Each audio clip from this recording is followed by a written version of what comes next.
Welcome friends. Class 9th 10th 11th 12 सब में paper में पैसेज आते हैं और उन पैसेज को पढ़कर हमें उत्तर देना होता है। तो हम चाहते हैं कि आप ना इस पैसेज को ध्यान से देखिए और इस पैसेज को समझने के बाद ही पैसेज का उत्तर दीजिए, तो आपको ना बहुत बढ़िया से पैसेज करना आ जाएगा। तो हम यहाँ पे आपको ये पैसेज को पूरे अच्छे से समझा कर और इसका उत्तर ढूंढने के बारे में बता रहे हैं। उम्मीद करते हैं कि आपको देखने से फ़ायदा होगा, आपका समय खराब नहीं होगा। ठीक है, तो पहले तो पूरी कोशिश कीजिए कि पैसेज को पढ़ें और उसका मीनिंग जानें। फिर जो प्रश्न दिए जाते हैं उन प्रश्नों को पढ़कर उसका उत्तर देना भी सीखेंगे। ठीक है,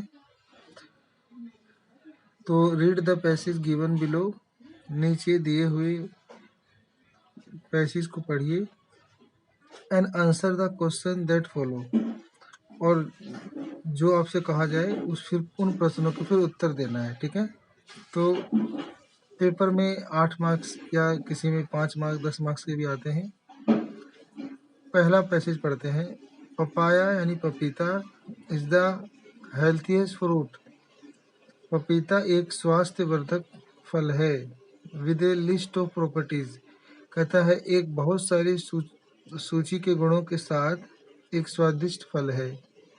दैट इज लॉन्ग, जो कि एक लंबा फल है। एंड एग्जॉस्टिव, और एक एग्जॉस्टिव माने विस्तारपूर्ण है। Belonging to the family of cara cara cassia fruit, तो कैरा कैसियाई फल का मतलब परिवार के फलों से संबंध रखता है। बिलोंग माने संबंध रखता है, तो कैरा कैसियाई फलों में से उसके परिवारों में से संबंध रखता है। तो ऐसे आपको पूरा पैसेज को पूरा पढ़ के समझना है। थोड़ा टाइम ज़्यादा लगेगा लेकिन आपको प्रश्न उत्तर देने में आसानी होगी। It is commonly known as, इसको कॉमनली जाना जाता है पावपाव इन ऑस्ट्रेलिया, ऑस्ट्रेलिया में पावपाव के नाम से जाना जाता है। And mamao in Brazil, Brazil में इसे ममाओ के नाम से जाना जाता है। It first originated in southern Mexico and neighbouring central America, कहता है इसकी जो पहली ओरिजिनेटेड हुआ था, इसकी जो पहली उत्पत्ति हुई थी वो दक्षिण मैक्सिको या उसके पड़ोसी मध्य अमेरिका में हुई थी। But it is now available in every tropical and सब ट्रॉपिकल कंट्री, लेकिन अब ये उपलब्ध है सभी प्रकार के ट्रॉपिकल कंट्री यानी उष्णकटिबंधीय या उप उष्णकटिबंधीय देशों में उपलब्ध है। Papaya favours digestion as well as cures skin irritation and sunburn, कह रहा है कि पपाया न केवल पाचन में भी अच्छा है, इसके साथ साथ ये त्वचा में जो इरिटेशन हो जाती है, त्वचा में जो खाद खुजली हो जाती है उसमें भी इलाज करता है। और सनबर्न, अगर कोई त्वचा धूप में जल जाती है उसको भी ठीक करने में मदद करता है। You can munch on it as a salad, कहते हैं तुम इसको सलाद के तौर पर भी खा सकते हो। हैव इट कुक्ड, तुम इसे पका सकते हो और बॉईल उबाल सकते हो। और just drink it up as milk shake और जूस, या फिर तुम इसे मिल्क शेक यानी दूध रस या फिर जूस की तरह इसको पी भी सकते हो। तो ना केवल आप इसको सलाद की तरह खा सकते हो, इसे पका भी सकते हो, उबाल भी सकते हो और इसके दूध जैसे रस या जूस बना के भी इसे पी सकते हो।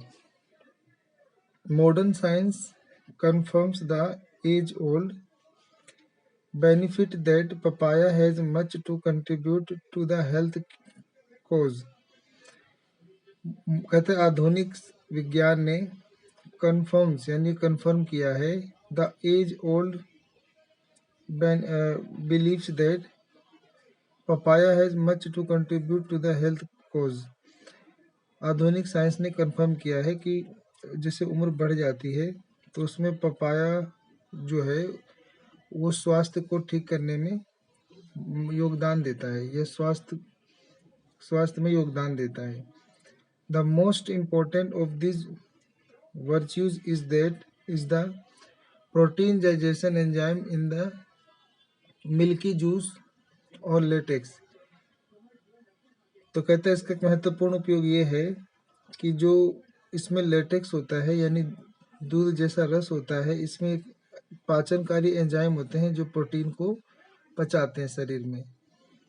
The enzyme is similar to pepsin. ये एंजाइम बिल्कुल पेप्सिन की तरह है, जो आपने साइंस में पढ़ा होगा। जो पेप्सिन होता है एंजाइम, ये प्रोटीन का पाचन करता है पेट में। तो कह रहे the enzyme is similar to pepsin in its digestive action. पाचन क्रिया में पेप्सिन के जैसा ही ये भी काम करता है, मतलब पपीते के अंदर पाया जाने वाला दूध जैसा रस latex. And is said to be so powerful. और ऐसा कहा जाता है कि ये इतना शक्तिशाली है कि दैट यानी कि it can digest 200 times its own wait in protein. कि ये ना हमारे शरीर में जो प्रोटीन का वजन है उसके 200 गुना वजन को भी पचा सकता है। It assist the body in assimilating the maximum nutritional value. और ऐसा है कि जो शरीर में जो अधिक मात्रा में जो पोषक प्रदान करता है ये। और फॉर फूड्स टू प्रोवाइड यानी भोजन की तुलना में ये ज़्यादा पोषण प्रदान करता है। एनर्जी यानी ऊर्जा प्रदान करता है। एंड बॉडी बिल्डिंग मटेरियल, और शरीर में बॉडी बिल्डिंग मटेरियल बनाने में भी मदद करता है। लिखा है कि पेपिन इन रो पपाया, कच्चे पपीते में जो पेपिन पाया जाता है, makes up for the deficiency of gastric juice. हमारे शरीर में जो गैस्ट्रिक जूस की, जठर रस की कमी हो जाती है, उसको पूरा कर सकता है कच्चा पपीता। एंड फाइट, और लड़ सकता है excess of unhealthy mucus in the stomach. और शरीर में जो अधिक मात्रा में अस्वास्थ्यकर म्यूकस निकल जाता है उसको भी कंट्रोल कर सकता है। और डाइ लिखा है डाइपेप्सिया माने बदहजमी ठीक कर सकता है। एंड इंटेस्टाइनियल इरिटेशन, और आंतों में जो जलन होती है उसको ठीक कर सकता है। द राइप फ्रूट, और जो पके हुए फल हैं, इफ ईटन अगर इन्हें खाते हैं रेगुलरली नियमित, तो करेक्ट हैबिचुअल कॉन्स्टिपेशन, तो हमारे जो कब्ज की दिक्कत है उसे ठीक करेगा। ब्लीडिंग पाइल्स मतलब जो खूनी बवासीर है उसे ठीक करेगा। एंड क्रोनिक डायरिया, और जो लंबे समय से जो डायरिया का रोग हो रहा है उसको भी ठीक करेगा। ठीक है। The juice of the papaya seeds, और जो पपीते के बीज के जूस होते हैं, also assist in the above mentioned elements. ऊपर बताए गए जो भी है उन सबके इलाज में भी काम आते हैं। The juice used as a cosmetic removes freckles और brown spots due to exposure of sunlight and make the skin smooth and delicate।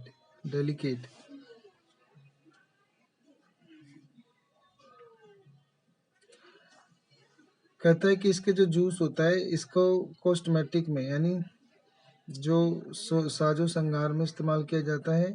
ये चेहरों के ऊपर जो फ्रेकल्स आ जाती हैं, मतलब फ्रेकल्स माने चेहरे के ऊपर जो धब्बे पड़ जाते हैं या चेहरे के ऊपर जो चित्ती पड़ जाती है, झुर्रियाँ पड़ जाती है, उसको कम करता है। एंड ब्राउन स्पॉट्स, और जो चेहरे पे भूरे धब्बे हो जाते हैं उससे भी दूर करता है, जो धूप से हो जाती हैं, to exposure of sunlight. And make the skin smooth and delicate, और जिससे त्वचा को ये स्मूथ यानी कोमल और डेलिकेट माने निर्मल बनाता है। ए पेस्ट ऑफ पपाया सीड, पपीते के बीजों का जो पेस्ट होता है, इज अप्लाई इन स्किन, जब हम त्वचा में लगाते हैं तो स्किन में जो डिजीज होती है, त्वचा के जो रोग होते हैं, लाइक मैंने जैसे those cause in ringworm, जैसे कि खाद खुजली का रोग होता है जो त्वचा में हो जाते हैं, उसे ठीक करता है। और the black seeds of the papaya are highly beneficial, और पपीते के काले बीज जो होते हैं बहुत फायदेमंद होते हैं in treatment of cirrhosis of the liver caused by alcoholism और मालन्यूट्रिशन। कहते हैं कुपोषण और शराब पीने से जो लीवर में प्रॉब्लम आ जाती है, किसकी, चिरोहोसिस की कमी मतलब हो जाती है ना, लीवर ढंग से काम नहीं करता है, तो उसके इलाज में भी हम पपीते के काले बीज का इस्तेमाल कर सकते हैं और अपने लीवर को ठीक कर सकते हैं जो शराब और कुपोषण के कारण खराब हो जाते हैं। तो इस तरीके से हमने पूरा पैसेज को पढ़ लिया है। पैसेज पढ़ने के बाद देखो यहाँ पे आपके लिए कुछ वर्ड मीनिंग भी दिए थे, तो इसको भी पढ़ लेते हैं। पहला जैसे वर्ड मीनिंग दिया था, प्रॉपर्टीज माने क्वालिटीज यानी गुण, एग्जॉस्टिव माने होता है लेन लेनहली लेन लेन घाइटी यानी विस्तृत, ओरिजिनेट माने होता है उत्पन्न होना, कम इनटू एग्जिस्टेंस, इरिटेशन माने खारिश या चिड़, कंट्रीब्यूशन माने योगदान, वर्च्यूज माने गुण, एसिमिलेटिंग माने घोलना, गैस्ट्रिक माने पेट से संबंधित, म्यूकस माने श्लेष्मा, और डाइस डाइस्पेप्सिया माने बदहजमी, क्रोनिक माने होता है चिरस्थायी, और फ्रेकल्स माने होता है चित्ती यानी light brown spot on skin, त्वचा के ऊपर हल्के भूरे धब्बे होना, उसे कहते हैं फ्रेकलेस, चित्ती। तो ये पैसेज हमने पढ़ा। अब इसका पैसेज में पहला प्रश्न है कि what is papaya known as in Australia and Brazil. पूछ रहा है कि पपीते को ऑस्ट्रेलिया और ब्राज़ील में किस नाम से जाना जाता है। तो हमने ऊपर पढ़ा था, तो पपीता को जाना जाता है किस नाम से, तो यहाँ पे हमने पढ़ा था कि papao in Australia and mamao in Brazil, यानी it is common known as papao in Australia and mamao in Brazil. तो उत्तर हमें मिल जाता है यहाँ से, तो हम यहाँ पे उत्तर लिख देंगे कि papaya is known as papao in Australia and it is known as mamao in Brazil, इसे साफ अक्षरों में लिख देंगे। अगला है कि where is papaya in initial origin, papaya की प्रारंभिक उत्पत्ति कहाँ हुई है। तो हमने इसको जरूर पढ़ा होगा पैसेज में, पैसेज से बाहर से नहीं आते हैं क्वेश्चन। तो यहाँ पे लिखा था it first originated in southern Mexico and neighbouring central America. ठीक है, तो यही उत्तर हो जाता है हमारा। तो उत्तर यहाँ पे papayas initial origin is in southern Mexico and neighbouring central America. अगला प्रश्न है what does papaya favours and cure. कहता है कि पपाया किसके लिए अच्छा है और किसके इलाज में काम आता है। तो अभी हमने ऊपर पढ़ा होगा, तो इसमें उत्तर हो जाएगा कि पपाया फेवर्स डाइजेशन, ये पाचन में सहायक है, and cure skin irritation and sunburn, तो ये सूरज से जलने में और त्वचा के इरिटेशन हो जाने पे इलाज करने के काम आता है। फिर लिखा है कि what makes up for the deficiency gastric juice. कहता है कि गैस्ट्रिक जूस में जो कमी हो जाती है इसे कौन पूरा करता है। तो लिखा है पेपिन इन रो पपाया, हमने ये इधर ही कहीं पढ़ा था, ये रहा papain in raw papaya makes up the deficiency of gastric juice. ठीक है, तो यही उत्तर हो जाएगा हमारा। तो लिखेंगे papain in raw papaya makes up the for the deficiency of gastric juice. अगला है कि what do alcoholism and malnutrition cause. तो शराब और कुपोषण के कारण को कौन पूरा करता है। तो अल्कोहल एंड मैल्यूट्रिशन कोज मतलब ये क्यों होता है, सॉरी क्यों होता है ये? अल्कोहलिज्म और मेल्यूट्रिशन कोजेज यानी उत्पन्न करता है, ज़्यादा शराब पीने से, कुपोषण से क्या उत्पन्न करता है? तो अभी हमने पढ़ा था थोड़ी देर पहले, चिरोहोसिस ऑफ द लीवर, मतलब लीवर के अंदर चिरोहोसिस उत्पन्न करता है। ठीक है, तो हमने यहाँ पे पढ़ा था cirrhosis of liver caused by alcoholism और मेल्यूट्रिशन। तो हमने देखा कि इसी में हमें सारे उत्तर मिल जाते हैं। ठीक है, तो ये हमने यहाँ पे आपको बताना चाहा है कि पैसेज को अगर हम सही से एक बार पढ़ लें, समझ लें, तो उसके बाद अगर हमें प्रश्नों का उत्तर देने में कठिनाई नहीं होगी, क्योंकि जो प्रश्न पूछे जाते हैं पैसेज में वो इन्हीं से संबंधित होते हैं। ठीक है, तो इसके लिए आपको बहुत सारी रीडिंग आनी चाहिए, आपको रीडिंग करनी है और बहुत सारे जो वर्ड मीनिंग है आपको याद करने हैं। ठीक है,